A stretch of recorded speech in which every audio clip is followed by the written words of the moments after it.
everyone. My name is Desmond Bowe. We built a single-page app in LiveView. I'm here to tell you about it. A little bit about me. That's me in uniform with my hair and mustache. As Sophie said, I work as a CTO at Payoff. I founded a conference called MPEX, which happens in New York, LA, and maybe somewhere else soon. I'm also a co-host of the Elixir Talk podcast with the one and only British Chris Bell. He's right there. And I've been getting a lot of questions from podcast listeners. We haven't done an episode in a while, and I've gotten a lot of concerned questions. People who've been following the show regularly, I know, are just dying for updates on what's going on. So I'm here to answer all of your questions about my truck. I know you've all been worried about what's going on with this thing. Well, there's been a lot of progress. I've torn it apart, painted the frame. You can see the dashboard is coming together. Wiring is coming in. I'm going to start a conference called ElixirConf, change my handle Desmond Monster Truck, and then maybe start a new podcast, the Truck Talk podcast. All right. Enough of the jokes. Back to the talk. So we're here to look at what we did at my job, building a single-page app in LiveView. There's 4 pieces to the talk, a background in both LiveView and our company, and what was our use case? Why did we choose LiveView? We're also going to look at the architecture that we went with. There's client-side architecture and server-side architecture, issues faced, and lessons learned. One interesting use case about this is that it's not just a single-page app that we built and deploy on our site. This is a thing that goes onto other people's websites. So we don't actually run this. It adds an extra layer of complexity and interesting challenges, which we'll see a little later. So part 1, there's 2 pieces of background I want to cover. One is in LiveView itself, and the second is in our use case. You can understand a bit about our product and how we got here. So what's LiveView? LiveView is an Elixir library that lets us build easy, dynamic web experiences via WebSockets without having to write any JavaScript. Who here does not know what LiveView is? All right, well, cool. Spend any more time on this slide. We're all jazzed about LiveView, I think. We've seen a lot of the cool things that it can do. Games, dynamic tables, whatever, Twitter clone. But really the question I think we're all asking ourselves is, how far can this library take us? What's the boundary of it? A couple years ago, Chris McCord did a very cool demo where he piped live video through a LiveView and showed that off. And it was cool, it worked, but even at the time he said, this is not really a good use case for it. So we're still left wondering, what is the final frontier? Get it? William Shatner now just went into outer space, final frontier. I was worried someone's going to go wrong with that. But if we can show that LiveView works effectively in a single-page app, then I think that breaks down the last barrier for using this library everywhere. Single-page apps have been the vanguard of front-end or client-side or just user experiences for the last several years. They've been dominated by very well-known frameworks. And in comparison, LiveView has been seen as a toy. So if we can show up to that party and hang with the rest of them, then we'll have earned our seat at the table, and there's no reason why we cannot use LiveView for everything else. So in my personal view, I think LiveView is the future. As Chris McCord said in a podcast recently, dead views are dead. I think we're only going to be seeing more and more of this. I think the work that's going into it is going to enable a lot of cool stuff. And in 3 years, everything's going to be LiveView. But today, people still ask us, well, why not just use React? React has been around for several years, very mature, huge community, backed by a very large company. Can do all this stuff. So why go in for this new thing? Similar tools already exist. We're not exactly breaking ground with LiveView. But there's a couple of reasons why I'm not interested in using React. The first is, listeners of the podcast know my feelings about JavaScript. There's the additional overhead of, now I have to deploy 2 apps. You have your front-end app going out. What if you change the API? Now you have to coordinate your deploys with the back-end app, make sure things are compatible. This gets to be quite a big headache, which a lot of us are familiar with. Another issue that I face as a manager is, okay, do I want to introduce a new technology into my tool chain. Our company started off as an API company. I hired a bunch of backend engineers, and we don't really know how to write JavaScript. We sort of know how to write JavaScript, but React is a specialty. People have spent a lot of time working on this, and we didn't have those skill sets. It's a wholly new tool chain. There's a new build process. How do you get these things working in development so that they're talking to each other? That takes a bit of work, to say nothing of the deployment that I mentioned. And it's a different environment to deploy in. Now I have to instrument a different type of application. Now I have to deal with exceptions out of a wholly different type of application. So from a strategic point of view, it's not as simple as, oh yeah, we'll just use this commonly used off-the-shelf thing. This has huge ramifications for my company and what kind of products we're able to deliver. But apparently React is coming for us on the server, so maybe I should be concerned about that. Watch my back.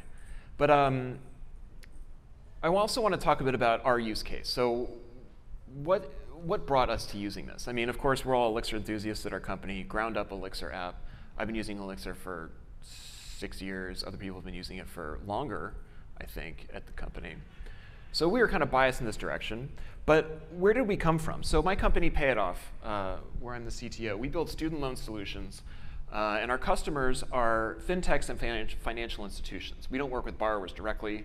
We're B2B2C. So we sell an API, as I mentioned, that takes intelligence and guidance and payments and aggregated loan information, surfaces it through an API, so other companies can build their student loan experiences into their app and meet their customers where they're at.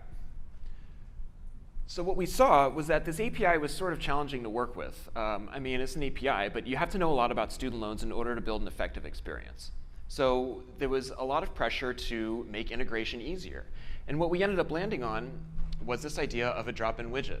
With a couple lines of JavaScript, you could be up and running with a hosted solution from us, but it's still inside the client's experience. And that's going to be key to this whole, it's sort of a single-page app with some nuance to it. So the widget we call Nexus. That's how I'll refer to it. The user experience is a series of workflows. It's not quite a single-page app in terms of you just freely navigate to wherever, like a regular website. It was originally built as a series of, the borrower wants to do something, so we're going to step them through this thing. It's kind of it's a wizard, basically, and there's a couple of these things which we call workflows. The next iteration of the product breaks that down. The reason it came up this way was just an iterative, this is what we want to do. Oh, well, now we want to do this other thing, and now we want to do this other thing. So that's how we ended up where we did. But as I said, the key difference is that this app does not live on our website. It lives on our customers' websites. We call our customers partners. I might refer to them that way. So a little bit about one of these workflows. We're going to look at an example use case to see how this plays out in our system. The first thing we want to do is link servicers. These are loan servicers that hold the borrower's loan information. Before we can do anything, we need to figure out what kind of loans a borrower has. And so we built an aggregation infrastructure to go out, log into these loan servicers' websites. We reverse engineer the APIs, and we scrape the loan data from them, ingest it into our system, run it through our recommendation engine. Cool. As part of this linking process, we need to gather username and password. We also need to answer challenge questions. So now we have to go back and forth with the servicer to see what are they asking us in order for us to get in. What does this look like? Here's our user experience. So simplified a little bit, but we proceed from left to right. The borrower sees a list of all possible loan servicers. They choose their ones from the list. They put in their username and password. They wait for a minute. And then they put in their challenge questions in the next screen. Challenge questions can be dynamic. We can't just drop a form set of challenge questions in here and be dumb about it, because not only can challenge questions be different from servicer to servicer, they'll be different on the servicer. If I come back tomorrow, they're rotating through my challenge questions to make sure it's me.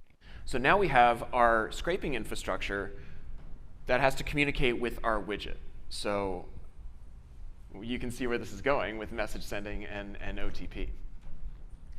And then while it's thinking, doing its work on the back end on this loan servicer, we see a waiting screen. OK, cool. So we're going to look at how this ends up getting built out on the back end. All right, time for architecture. So as I promised in the description, we're going to look at some code. We're just going to start with the client-side integration. We're going to look at some of the server-side architecture, and then various sundries, things that just didn't fall into one category or the other that I wanted to talk about. And we call it client-side integration because it's not as simple as just spinning up a LiveView. We have to deploy some JavaScript somewhere that creates an iframe in their DOM that then connects to our server and begins the LiveView experience. So let's look at how this works from the client's point of view. The partner, client, partner, customer, whatever, they have to choose which workflow they want the borrower to go through. We will be looking at the link workflow. There's a couple of others for assessing their current situation, maybe enrolling them in a plan, making payments, and so forth. They also have to provide their authorization token as well as a borrower ID. Who's the person we're looking at? Before they spin this up, they have to create the borrower on our server via the API. So we know who the borrower is. And then they're going to want to provide some callback functions so that they can deal with the data that comes back. Did it work? Cool. What's the loan data? Did it not work? All right, what's the error message I want to show to the user? And then as I mentioned, those were the things that the partner has to do. But then we, Payoff, have to deal with the mechanics of creating an iframe in their DOM. So here's what this looks like. At the top of the page, the partner has to source this widget from our CDN. This is not the LiveView JavaScript. These are not JavaScript hooks. This is our custom little JavaScript library that's going to be used to bootstrap the LiveView. It makes available this Nexus object with several functions. Each function corresponds to one of the workflows. We're in the link workflow, so we call nexus.link. We pass in Nexus key, which is their auth token, a borrower ID, so we know who it is we're dealing with, and as I mentioned, these two callbacks for on success and on error. This link function is generally triggered when a borrower clicks a button, but it could happen on page load. That's cool too. Inside of link, so this is our code, our Nexus widget.js. We have our link function. We set some, we do some setup, doing our current workflow. We store the borrower ID and that crap. And then we attach ourselves to the DOM. So we create a couple of elements on the shadow root. The first is style, a style tag, so that we can style our next tag, this div, in order to put this modal. I say modal, it's not an actual modal, but it's modal-esque rectangle in the center of the screen. There's a nice gray background on the rest of the screen. It's centered, depending on the viewport size. It fits in quite nicely, and it's got a certain set of dimensions to it. So we do all that in our style tag. Then we have our div. Inside of the div is an iframe. The iframe loads source, which you can see here is widget URL. This widget URL is a URL on our server. So this is when it hits payoff.io/whatever, which loads the LiveView experience.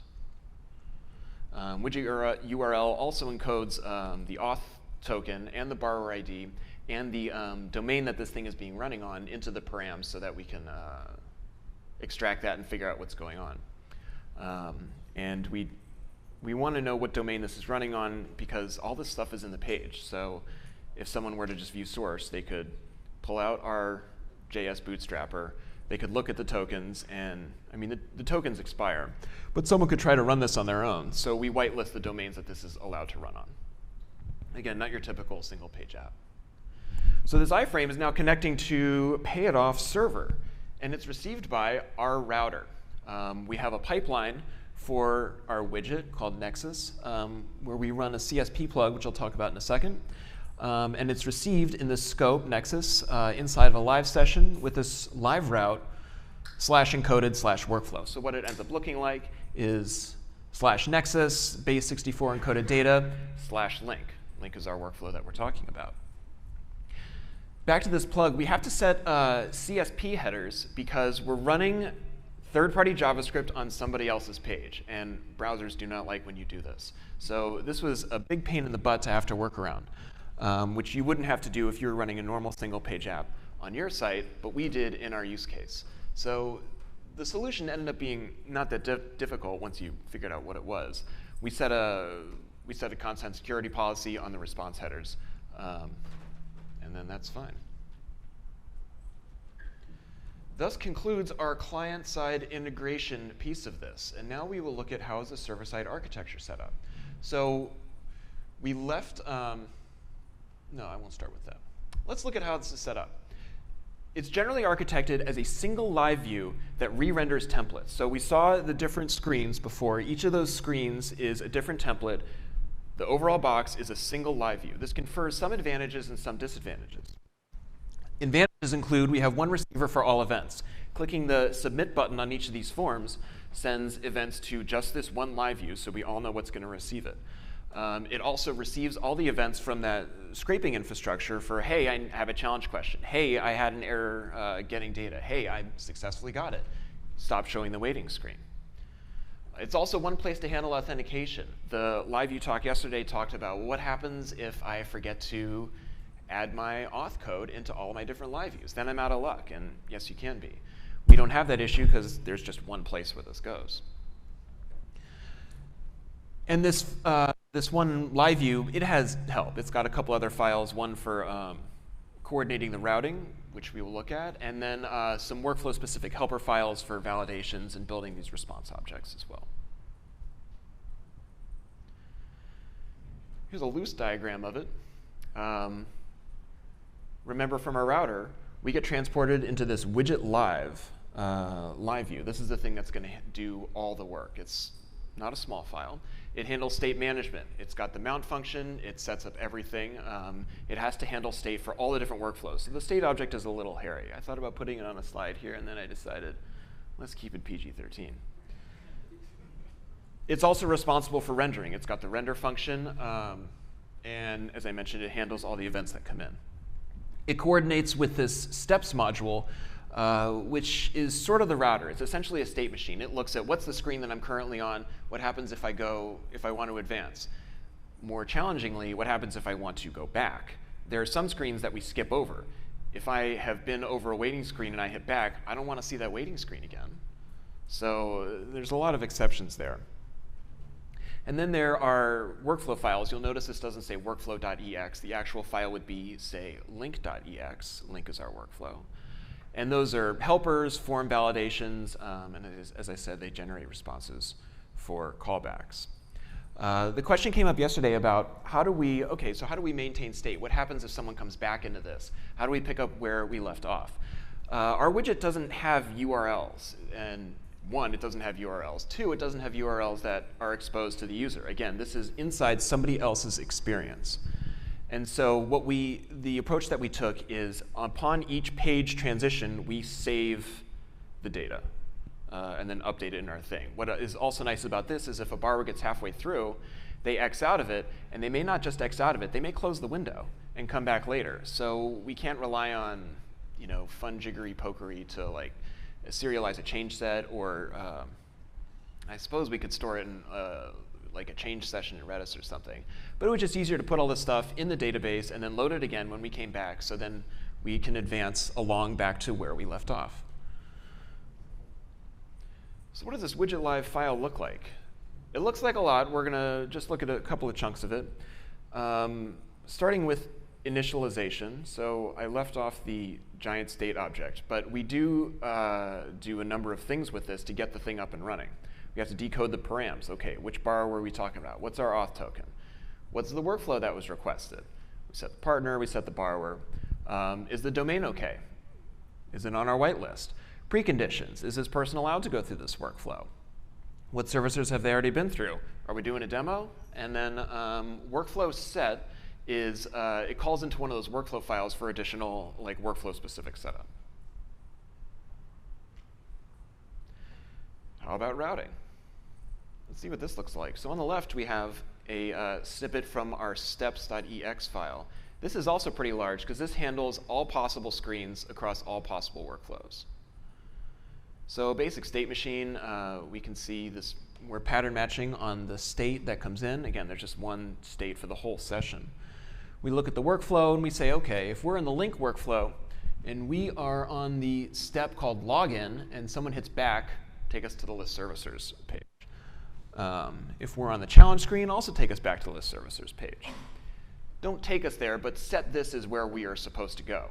And that is handled by the code on the right, our render function. Now we're back in the original widget live, the central live view, which holds the render. Here we have a Heeks template. Our widget view render step, we pass it assigns. I don't show that code here, but you can figure out how it looks at what this atom is for the step, finds the template, and then renders it. We've just started migrating all of our templates to, well, not all of our templates, but we just started integrating Surface, which has made things a lot easier.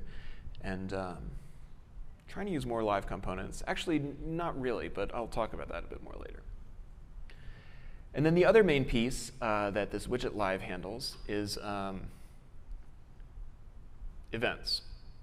So we have two events on the screen. One is a submit event from a form. Someone clicks the answer challenge button, so they've put in their challenge answers. They hit, OK, send it in. It receives that, and then fires a thing off to this challenge module to send it off to the back end and start waiting. And then the second handle info, this matches on a tuple coming in from Pegasus. Pegasus is this our subsystem that goes out to the servicer's website. So if it receives a message from that system and says, hey, the job that I wanted to do is done, then LiveView will say, all right, well, how'd it go? No errors? Then we're successful. Toast, party time. If there are errors, then do something else. So it is nice to have one live view that gets everything. Sure, the file gets kind of long, but if you want to know what's listening, this one thing is listening. If we were to transition between live views, suppose a message comes in a little late. I mean, yeah, you can drop it, and that's probably what we'll do when we re-architect this. But it's still nice to have everything in one place and just kind of scan through all of our handle info functions. How'd that get in there? So what's the last piece of code that we're going to look at? Various sundries. So this falls into the category of miscellaneous stuff that I wanted to show you all, or things that I wanted to talk about. And I'm not good at having like structured trees in my talks. So this is my bag of tricks. The first thing is about deployment. What's cool about setting up your app this way without using React or Vue or something is that deployment is super simple because we have nothing to deploy. We make changes to our live view, changes to our experience. If we add a new screen, if we reorganize the forms, if we do any of this stuff, there's nothing to deploy. I mean, there's just our one app to deploy. So the screens go out along with the new backend code that supports it. Everything happens at once. Very easy, very simple.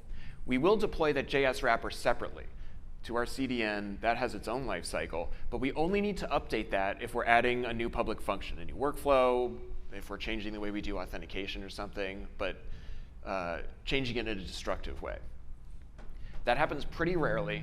And so it's pretty easy to, it's easy enough to manage deploying of those two separate things. So I got to give a big thumbs up for writing your front-end experience with LiveView. And then there's some other miscellaneous JavaScript. So we did write a number of JS hooks, There's like 2. The main one is for masking a sensitive input. So we receive borrower social security numbers. And we basically had to write a custom input where we showed the digits until someone blurred the input. They clicked out of it, and then it would mask them. Because if you're trying to type in a social and you just see a bunch of dots, you're like, did I type in 7 or 8? I mean, I think I got all of them. What if I missed it? And then how do I know I typed in the right thing? You don't have that visual confirmation of it. But we also didn't want to just show people socials on the screen because they get a little worried about, is this safe? So a little custom JavaScript there. It also puts in the hyphens. And our talented engineer, Bob, argued a lot with, OK, what if I advance further, then put in a hyphen, but what if I'm deleting it? Then do I take it out? Do I leave it in? I know that was a big piece of work that he hacked on to get working. So that was a chunky piece of code. But again, this is a custom thing that we wanted to do. Hopefully someone will write a clever component for social security number inputs that could handle this for someone else in the future. We also had to write our own file uploader because that didn't exist at the time that we were working on this about a year ago. which is another theme of our experience, was that we started this a year ago. Already so much has changed with file uploaders, with live redirect. That didn't exist, which is another reason that we went the path that we did down this. But it wasn't all smooth sailing. We did have some challenges that we had to overcome. But you know, like, what engineering problem doesn't? There's always stuff that you have to fix. And personally, when people are like, yeah, but what if I run into a thing that I just can't do? Well, when have you ever run into a thing that you just can't do? It could be tricky, though. I mentioned we had to add these Csp headers to our response. That was a bit challenging to figure out, but we did. There was also an issue where users would come in incognito mode, and this messed with LiveView's use of local storage and session storage to handle debugging information or, I don't know, some other stuff. But it ended up breaking our implementation. And again, this is happening at a distance. We didn't have a lot of control over it. So we submitted a patch to LiveView to be able to bring along our own storage bag into the widget. Most people probably didn't notice this change, but it let us get around our workflow to handle incognito mode. So thanks to James Edward Gray II, one of our engineers who was able to knock that out, and of course Chris McCord for being receptive to PRs. I already talked about our own file uploader. That was like 8 lines of code. That was a lot simpler than I thought it would be, but now it's even easier than that, apparently. Which brings us to, okay, what's going to happen next with this? So we built this app. It's sort of a single-page app. It's a series of wizards, series of workflows. Not everyone's app is going to be like that. Parts of our app will continue to function that way, but the next iteration is going to be more single-pagey, which basically means it's a normal app that you navigate around arbitrarily. We will probably still not show URLs, because again, this is embedded somewhere else.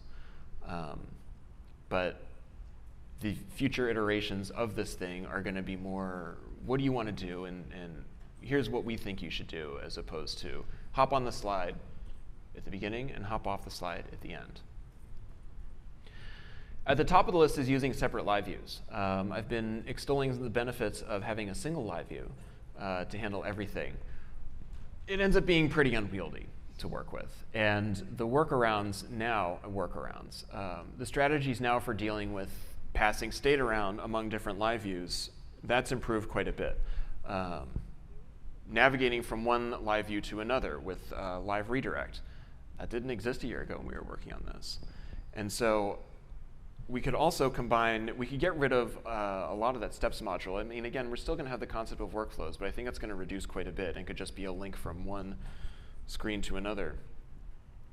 But being able to use live redirect makes our thing look just like ordinary web pages, and then we remove the concept of a router, or at least we can leverage the existing Phoenix router instead of having our own deal. We're also going to expand our templating with Heeks and using surface components. We started to do that with a couple of these workflows, and it's cleaned up a lot. I'm very bullish on Surface in general as a way forward for our community, both in itself and what's going to get built on top of it, which cue something from Chris's keynote. I hope you all watched Chris's keynote earlier. Yeah, well, we'll pull something in with slots and the JS library, which looked pretty cool. But I'm also very excited about what's going to come on top of that. As Chris McCord mentioned, it's less about like some of these things that are about to get released in LiveView and more about what are people going to do to take these building blocks to build like off-the-shelf sweet UI components. I know a famous British person really wants to be able to move quickly in building new features, and he can reach off the shelf now for existing sweet tables, sweet dropdowns, like other things that people have already been working on. And I think in a year, we will have that as well. And I guess in a year, we'll rewrite this widget again to use that stuff. One of the main takeaways is that all problems are solvable, either by us or by the community. Like, it's all moving so quickly that things that were difficult or impossible a year ago are now trivial. So,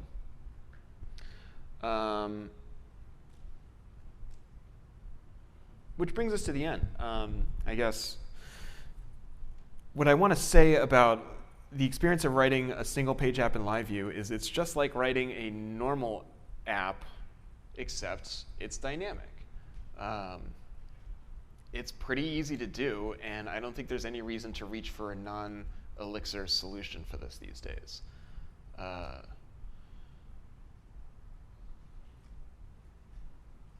Because building a single-page app is no different from building another app. Like, there's some mystique around it. Like, ooh, you have to learn this new language and figure out what a JSX template is and all this other stuff. And I do have to admit that the things with slots starts to make templating look pretty abstract. Like, at this point, we're getting kind of far away from some of the HTML.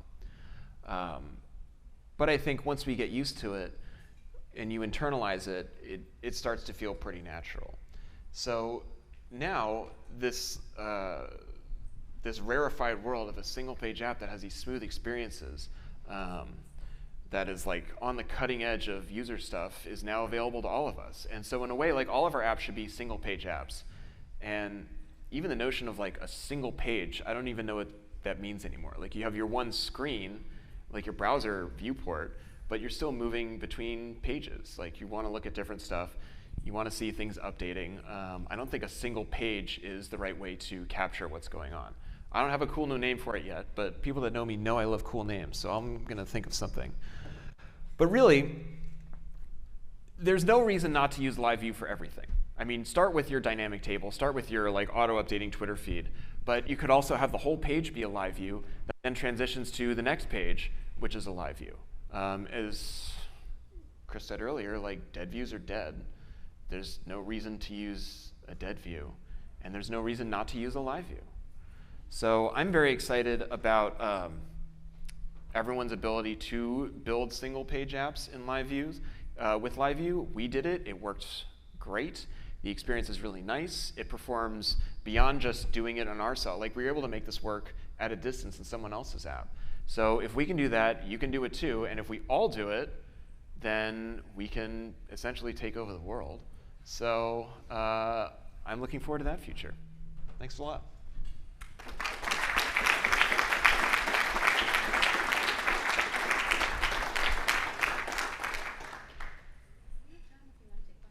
We have time if we want to take questions, or I can dismiss you all early and get to lunch.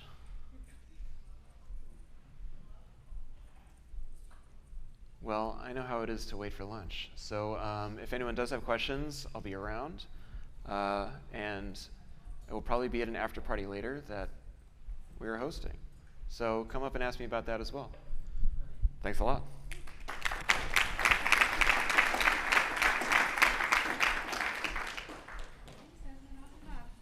Thank you.